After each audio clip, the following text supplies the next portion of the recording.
ಏನಕ್ಕೆ ನಾವು ಸ್ಟಡಿ ಮಾಡಬೇಕು, ಸ್ಟಡಿ ಮಾಡಿದ್ರೆ ಹೆಂಗಿರುತ್ತೆ, ಸ್ಟಡಿ ಮಾಡಿಲ್ಲ ಅಂದ್ರೆ ಹೆಂಗಿರುತ್ತೆ.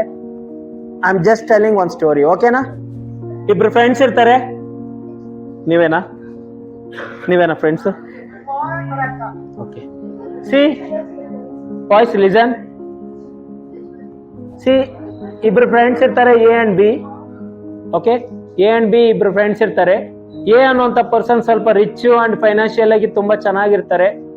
ಈ ಬಿ ಅನ್ನುವಂಥ ಪರ್ಸನ್ ಸ್ವಲ್ಪ ಆವರೇಜ್ ಆಗಿ ಪೂರ್ ಇರ್ತಾರೆ. ಅವ್ರ ಅಪ್ಪ ಅಮ್ಮ ಅವ್ರು 3 ಮೆಂಬರ್ಸ್ ಇರ್ತಾನೆ. ಅವ್ರ ಅಪ್ಪ ಕೆಲಸ ಮಾಡ್ತಿರ್ತಾರೆ, ಅವ್ರ ಅಮ್ಮ ಜಸ್ಟ್ ಮನೆ ಕಡೆ ನೋಡ್ಕೊಂಡು ಇದು ಮಾಡ್ತಾ ಇರ್ತಾರೆ. ಸೊ ಈ ತರ ಇರ್ಬೇಕಾದ್ರೆ ಈ ಬಿ ಪರ್ಸನ್ ಅವರ ಮನೆ ಕೂಡ ಅಷ್ಟೊಂದು ಚೆನ್ನಾಗಿರೋದಿಲ್ಲ, ಆಲ್ಮೋಸ್ಟ್ ಪೂರ್ ಆಗೇ ಇರುತ್ತೆ. ಎ ಅನ್ನುವಂಥ ಪರ್ಸನ್ ಒಂದು ಸ್ಟ್ಯಾಂಡರ್ಡ್ ಆಗಿ ಚೆನ್ನಾಗಿರ್ತಾರೆ. ಬಟ್ ಇವರಿಬ್ರು ಕೂಡ ಬೆಸ್ಟ್ ಫ್ರೆಂಡ್ಸು. ಸೊ ಇವರಿಬ್ರಲ್ಲೂ ಕೂಡ ಈ ಬಿ ಅನ್ನುವಂಥ ಪರ್ಸನ್ ಏನ್ ಮಾಡ್ತಾ ಇರ್ತಾನೆ ಅಂದ್ರೆ ಈ ಸ್ಟಡೀಸ್ ಬಗ್ಗೆ ಫೋಕಸ್ ಮಾಡೋದಿಲ್ಲ. ಓನ್ಲಿ ಮೊಬೈಲ್ ಯೂಸೇಜ್ ಇರ್ಬೋದು, ಅನ್ವಾಂಟೆಡ್ ಟಾಕ್ಸ್ ಇರ್ಬೋದು, ಹೊರಗಡೆ ಹೋಗೋದು, ಅನ್ವಾಂಟೆಡ್ ಥಿಂಗ್ಸ್ ಎಲ್ಲ ಕೂಡ ಮಾಡಿ ಟೈಮ್ ವೇಸ್ಟ್ ಮಾಡ್ತಾ ಇರ್ತಾನೆ. ಎ ಅನ್ನುವಂಥ ಪರ್ಸನ್ ಒಂದು ಲೈಫ್ ಸ್ಟೈಲ್ ಅನ್ನೋದು ಚೆನ್ನಾಗಿದ್ರು ಕೂಡ ಆ ಪರ್ಸನ್ ಏನ್ ಮಾಡ್ತಾ ಇರ್ತಾನೆ, ಸ್ಟಡೀಸ್ ಬಗ್ಗೆ ಫೋಕಸ್ ಮಾಡ್ತಾನೆ. ಅವನ ಒಂದು ರೆಸ್ಪಾನ್ಸಿಬಿಲಿಟೀಸ್ ನ ಮೈಂಡ್ ಅಲ್ಲಿ ಇಟ್ಕೊಂಡು ಹಾರ್ಡ್ ವರ್ಕ್ ಮಾಡ್ತಾ ಇರ್ತಾನೆ. ಒಂದಿನ ಎ ಅನ್ನುವಂಥ ಪರ್ಸನ್ ಏನ್ ಮಾಡ್ತಾನೆ ಅಂದ್ರೆ ಬಿಗೆ ನಿಮ್ ಮನೆ ಹತ್ರ ಹೋಗ್ಬಾರ ನಡಿಯೋ, ಇಲ್ಲೇ ಹತ್ರ ಬಂದಿದೀವಲ್ಲ ಅಂತೇಳಿ ಹೋಗ್ತಾರೆ. ಹೋಗಿ ಅವ್ರ ಮನೆ ಹತ್ರ ಮುಂದೆ ಹೋದಾಗ ಅಲ್ಲಿ ನೋಡ್ತಾರೆ. ಅವ್ರ ಮನೆ ನೋಡಿದ ತಕ್ಷಣ ಈ ಎ ಅನ್ನುವಂಥ ಪರ್ಸನ್ ಶಾಕ್ ಆಗ್ತಾನೆ.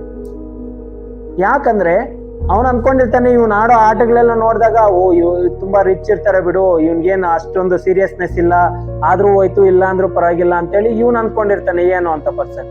ಬಟ್ ಬಿ ಪರ್ಸನ್ ಒಂದು ಸಿಚುವೇಶನ್ ತುಂಬಾ ಕ್ರಿಟಿಕಲ್ ಆಗಿದೆ. ಯಾಕಂದ್ರೆ ಅವ್ರ ಡ್ಯಾಡಿ ಮಾತ್ರ ವರ್ಕ್ ಮಾಡ್ತಾ ಇರ್ತಾರೆ, ಅವ್ರ ಅಮ್ಮ ಮನೇಲಿ ಇರ್ತಾರೆ, ಅಂಡ್ ಅವ್ರ ಫ್ಯಾಮಿಲಿ ಬ್ಯಾಕ್ ಗ್ರೌಂಡ್ ಕೂಡ ಅಷ್ಟೊಂದು ಚೆನ್ನಾಗಿರಲ್ಲ, ಪೂರ್ ಆಗಿರ್ತಾರೆ.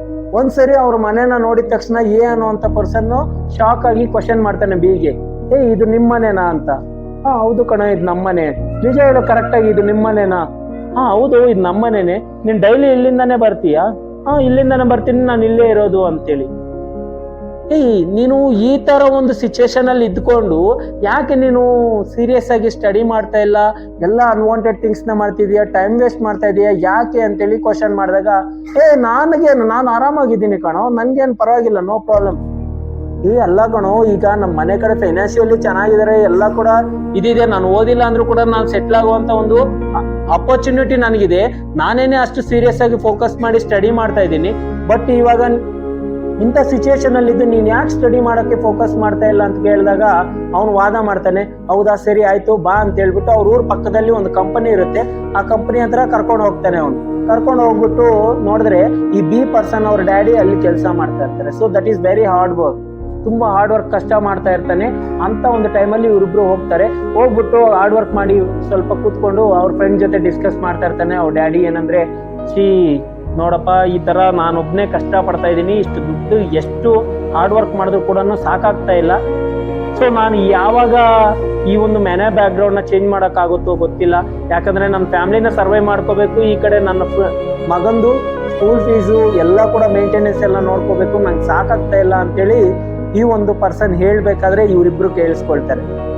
ಆವಾಗ ಈ ಬಿ ಪರ್ಸನ್ಗೆ ಆಟೋಮೆಟಿಕಲಿ ತನ್ನ ಕಣ್ಣಿಂದ ನೀರು ಅನ್ನೋದು ಬರುತ್ತೆ. ಯಾಕಂದ್ರೆ ಅವ್ನಿಗೆ ಗೊತ್ತಿರ್ಲಿಲ್ಲ ಅವ್ರ ಅಪ್ಪ ಅಮ್ಮ ಎಷ್ಟು ಕಷ್ಟ ಪಡ್ತಿದಾರೆ, ಇವನ್ನ ಇಷ್ಟು ಚೆನ್ನಾಗಿ. ಅವ್ನ್ ಮೊಬೈಲ್ ಕೇಳಿದ್ರೆ ಮೊಬೈಲ್ ಕೊಡಿಸ್ತಾ ಇದಾರೆ, ಡ್ರೆಸ್ ಕೇಳಿದ್ರೆ ಡ್ರೆಸ್ ಕೊಡಿಸ್ತಾ ಇದಾರೆ, ಸೈಕಲ್ ಕೇಳಿದ್ರೆ ಸೈಕಲ್ ಎಲ್ಲ ಕೂಡ ಕೊಡಿಸ್ತಾ ಇದಾರೆ.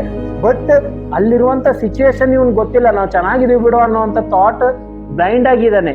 ಸೊ ಅಂತ ಟೈಮಲ್ಲಿ ಅವನಿಗೆ ಅನ್ಸುತ್ತೆ, ಈ ಸಿಚುವೇಶನ್ ಅಲ್ಲಿ ನಾನು ಬದುಕಬಾರ್ದು ಅಂತ.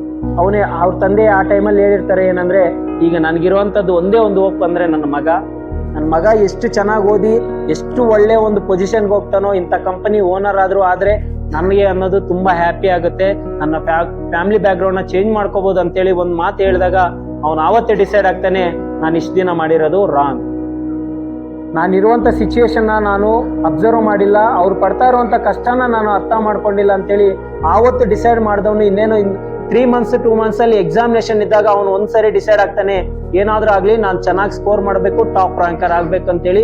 ಆವತ್ತು 2 ತಿಂಗಳ ಮುಂಚೆ ಸ್ಟಾರ್ಟ್ ಮಾಡಿದವನು ಪ್ರತಿದಿನ ಬುಕ್ ಬಗ್ಗೆ ಇಂಟ್ರೆಸ್ಟ್ ಇಲ್ದಿರೋನು ಪ್ರತಿದಿನ 5 to 6 hours 7 hours ಹೆಂಗೆ ಬೇಕು ಹಂಗೆ ಅವನು ಟೈಮ್ ಕೊಟ್ಟು ಸ್ಟಡಿ ಮಾಡ್ತಾ ಹೋಗ್ತಾನೆ. ಸ್ಟಡಿ ಮಾಡಿ ಒಂದು ಎಫೆಕ್ಟ್ ಹಾಕಿದಾನಲ್ವಾ, ಅದ್ರ ರಿಸಲ್ಟ್ ಏನಂದ್ರೆ ನಮ್ಗೆ ಗೊತ್ತಲ್ವಾ, ಕಾಯಕವೇ ಕೈಲಾಸ. ನಾವು ಕಷ್ಟಪಟ್ಟಿದ್ವಿ ಅಂದ್ರೆ ಅದಕ್ಕೆ ತಕ್ಕಂತ ರಿಸಲ್ಟ್ ಬರುತ್ತಾ ಬರಲ್ವಾ?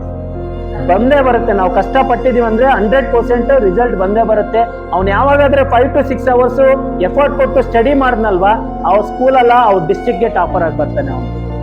ಒಂದ್ಸರಿ ಎಲ್ಲರೂ ಶಾಕ್ ಸ್ಕೂಲಲ್ಲಿ ಇದ್ದವರೆಲ್ಲ. ಯಾಕೆ ಹೇಳಿ? ಅಷ್ಟು ಟೈಮ್ ವೇಸ್ಟ್ ಮಾಡ್ಕೊಂಡು ಲೇಜಿನೆಸ್ ಆಗಿ ಅನ್ವಾಂಟೆಡ್ ಥಿಂಗ್ಸ್ ಮಾಡ್ತಾ ಇದ್ದವನು ಇಷ್ಟು ಟಾಪರ್ ಬರೋದಕ್ಕೆ ಹೇಗೆ ಸಾಧ್ಯ ಅಂತೇಳಿ ಎಲ್ಲರಿಗೂ ಶಾಕ್ ಆಗುತ್ತೆ. ಬಟ್ ಅವನು ಆ ಉಳಿದಿರುವಂತ 2 ತಿಂಗಳಲ್ಲಿ ವರ್ಷ ಪೂರ್ತಿ ಆಗ್ಬೇಕಾಗಿರುವಂತ ಎಫರ್ಟ್ ಹಾಕಿದ್ದಕ್ಕೆ ಅವನಿಗೆ ಆ ರಿಸಲ್ಟ್ ಅನ್ನೋದು ಬಂತು. ಅವಾಗ ಟೋಟಲ್ ಮೀಡಿಯಾ ಎಲ್ಲ ಕೂಡ ಬರ್ತಾರೆ, ಬಂದ್ಬಿಟ್ಟು ಈ ರೀತಿ ಇದ್ರಂತಲ್ವಾ ನೀವು, ಇವತ್ತು ಈ ರೀತಿ ಸಕ್ಸಸ್ ಆಗೋದಕ್ಕೆ ರೀಸನ್ ಏನಂತ ಹೇಳಿದಾಗ ಅವ್ನು ಹೇಳ್ತಾನೆ, ನಮ್ ತಂದೆ ತಾಯಿ ಪರಿಸ್ಥಿತಿನ ನಾನು ಅರ್ಥ ಮಾಡ್ಕೊಂಡಿಲ್ಲ. ಯಾವತ್ತಾದ್ರೆ ಅವರ ಸಿಚುವೇಶನ್ ಅರ್ಥ ಮಾಡ್ಕೊಂಡು ನಮ್ ತಂದೆ ಒಂದು ಡ್ರೀಮ್ ನನ್ನ ಮೇಲೆ ಇಟ್ಕೊಂಡಿದ್ದಾರೆ ಅಂತೇಳಿ ನನ್ಗೆ ರಿಯಲೈಸ್ ಆಯ್ತು. ನನ್ಗೆ ನಿದ್ದೆ ಬರ್ಲಿಲ್ಲ. ನಾನ್ ಮಾಡ್ಬೇಕಾಗಿರುವಂತ ವರ್ಕ್ ಬಗ್ಗೆ ನಾನು ಎಷ್ಟು ಹಾರ್ಡ್ ವರ್ಕ್ ಮಾಡಿದ್ರೆ ಅಷ್ಟು ಚೆನ್ನಾಗಿ ಸಕ್ಸಸ್ ಆಗ್ತೀನಿ ಅಂತೇಳಿ ರಿಯಲೈಸ್ ಆದೆ. ಹಂಗಾಗಿ ನಿದ್ದೆ ಬರ್ದಿರಾ ಡೈಲಿ ಹಾರ್ಡ್ ವರ್ಕ್ ಮಾಡಿ ಸ್ಟಡಿ ಮಾಡಿದಕ್ಕೆ ಇವತ್ತು ಡಿಸ್ಟ್ರಿಕ್ಟ್ ಟಾಪರ್ ಆಗಿದ್ದೀನಿ ಅಂತೇಳಿ ಹೇಳಿದಾಗ ಎಲ್ಲರೂ ಕೂಡ ತುಂಬಾ ಹ್ಯಾಪಿ ಆಗ್ತಾರೆ. ಇವಾಗ ನಿಮ್ಮ ಡ್ರೀಮ್ ಹೇಳ್ರಿ ಅಂತ ಹೇಳಿದಾಗ ನಮ್ ತಂದೆ ಡ್ರೀಮೇ ನನ್ನ ಡ್ರೀಮ್. ಅವ್ರು ಅನ್ಕೊಂಡಿದ್ದಾರೆ ನಾನು ಅವ್ರ ಕೆಲಸ ಮಾಡ್ತಾ ಇರುವಂತ ಕಂಪನಿಗಳಿಗೆ ಓನರ್ ಆಗ್ಬೇಕಂತ. ಡೆಫಿನೆಟ್ಲಿ ನಾನು ಫರ್ದರ್ ಸ್ಟಡೀಸ್ ಕೂಡ ಅಷ್ಟೇ ಚೆನ್ನಾಗಿ ಓದ್ತೀನಿ, ಅಂತ ಒಂದು ಕಂಪನಿನ ನಾನು ನಿರ್ಮಾಣ ಮಾಡ್ತೀನಿ ಅಂತ ಹೇಳಿದಾಗ ಅವ್ರ ತಂದೆ ತಾಯಿ ಇಬ್ರು ಕೂಡ ಆ ಒಂದು ಇಂಟರ್ವ್ಯೂ ನೋಡಿದಾಗ ಫುಲ್ ಎಮೋಷನಲ್ ಆಗಿ ಕಣ್ಣೀರ್ ಹಾಕೋದು.